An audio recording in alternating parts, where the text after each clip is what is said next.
Hello, welcome to GS Information Channel. We have the information about the everything in the world. Be sure to subscribe to our channel if you want to raise your general intelligence. Egypt had one of the largest and most complex pantheons of gods of any civilization in the ancient world. Over the course of Egyptian history, hundreds of gods and goddesses were worshipped. The characteristics of individual gods could be hard to pin down. Most had a principal association, for example, with the sun or the underworld, and form. But these could change over time as gods rose and fell in importance and evolved in ways that corresponded to developments in Egyptian society. Here are a few of the most important deities to know. Osiris, one of Egypt's most important deities, was god of the underworld. He also symbolized death, resurrection, and the cycle of Nile floods that Egypt relied on for agricultural fertility. According to the myth, Osiris was a king of Egypt who was murdered and dismembered by his brother Seth. His wife, Isis, reassembled his body and resurrected him, allowing them to conceive a son, the god Horus. He was represented as a mummified king, wearing wrappings that left only the green skin of his hands and face exposed. The origins of Isis are obscure. Unlike many gods, she can't be tied to a specific town, and there are no certain mentions of her in the earliest Egyptian literature. Over time she grew in importance, though, eventually becoming the most important goddess in the pantheon. As the devoted wife who resurrected Osiris after his murder and raised their son, Horus, Isis embodied the traditional Egyptian virtues of a wife and mother. As the wife of the god of the underworld, Isis was also one of the main deities concerned with rites for the dead. Along with her sister Nephthys, Isis acted as a divine mourner, and her maternal care was often depicted as extending to the dead. In the underworld, Isis was one of the last of the ancient Egyptian gods to still be worshipped. In the Greco-Roman period she was identified with the Greek goddess Aphrodite, and her cult spread as far west as Great Britain and as far east as Afghanistan. It is believed that depictions of Isis with the infant Horus influenced Christian imagery of Mary with the infant Jesus. Depicted as a falcon or as a man with a falcon's head, Horus was a sky god associated with war and hunting. He was also the embodiment of the divine kingship, and in some eras the reigning king was considered to be a manifestation of Horus. According to the Osiris myth, Horus was the son of Isis and Osiris, magically conceived after the murder of Osiris by his brother Seth.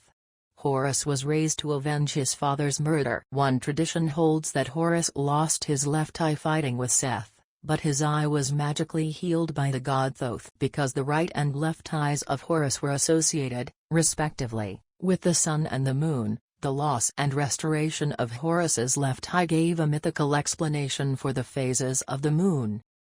Seth was the god of chaos, violence, deserts, and storms. In the Osiris myth, he is the murderer of Osiris. In some versions of the myth, he tricks Osiris into laying down in a coffin and then seals it shut. Seth's appearance poses a problem for Egyptologists. He is often depicted as an animal or as a human with the head of an animal. But they can't figure out what animal he's supposed to be. He usually has a long snout and long ears that are squared at the tips. In his fully animal form, he has a thin dog-like body and a straight tail with a tuft on the end. Many scholars now believe that no such animal ever existed and that the Seth animal is some sort of mythical composite. Ptah was the head of a triad of gods worshipped at Memphis. The other two members of the triad were Ptah's wife, the lion-headed goddess Sekhmet, and the god Nefertum, who may have been the couple's son. Ptah's original association seems to have been with craftsmen and builders.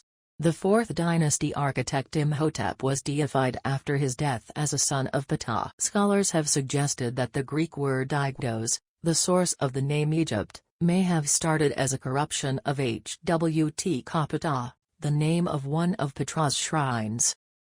One of several deities associated with the sun, the god Re was usually represented with a human body and the head of a hawk. It was believed that he sailed across the sky in a boat each day and then made a passage through the underworld each night. during which he would have to defeat the snake god Apipus in order to rise again. Re's cult was centered in Heliopolis, now a suburb of Cairo. Over time, Re came to be syncretized with other sun deities, especially Ammon. The goddess Hathor was usually depicted as a cow, as a woman with the head of a cow, or as a woman with cow's ears. Hathor embodied motherhood and fertility, and it was believed that she protected women in childbirth. She also had an important funerary aspect, being known as the Lady of the West. Tombs were generally built on the west bank of the Nile. In some traditions, she would welcome the setting sun every night. Living people hoped to be welcomed into the afterlife in the same way. Anubis was concerned with funerary practices and the care of the dead. The association of jackals with death and funerals likely arose because Egyptians would have observed jackals scavenging around cemeteries. In the Old Kingdom, circa 2575 to 2130 BCE, before Osiris rose to prominence as the lord of the underworld, Anubis was considered the principal god of the dead. According to the Osiris myth, Anubis embalmed and wrapped the body of the murdered king, becoming the patron god for embalmers. Thoth, the god of writing and wisdom, could be depicted in the form of a baboon or a sacred ibis or as a man with the head of an ibis. He was believed to have invented language and the hieroglyphic script and to serve as a scribe and advisor for the gods. As the god of wisdom, Thoth was said to possess knowledge of magic and secrets unavailable to the other gods. In underworld scenes showing the judgment undergone by the deceased after their deaths, Thoth is depicted as weighing the hearts of the deceased and reporting the verdict to Osiris, the god of the dead. In her earliest forms, the cat goddess Bastet was represented as a woman with the head of a lion or a wild cat. She took the less ferocious form of a domestic cat in the first millennium BCE. In later periods she was often represented as a regal-looking seated cat, sometimes wearing rings in her ears or nose. In the Ptolemaic period she came to be associated with the Greek goddess Artemis, the divine hunter and goddess of the moon. Before rising to national importance in the New Kingdom, circa 1539 to 1292 BCE, the god Ammon was worshipped locally in the southern city of Thebes. Ammon was a god of the air, and the name probably means the hidden one. He was usually represented as a man wearing a crown with two vertical plumes. His animal symbols were the ram and the goose. After the rulers of Thebes rebelled against a dynasty of foreign rulers known as the Hyksos and re-established native Egyptian rule throughout Egypt, Ammon received credit for their victory.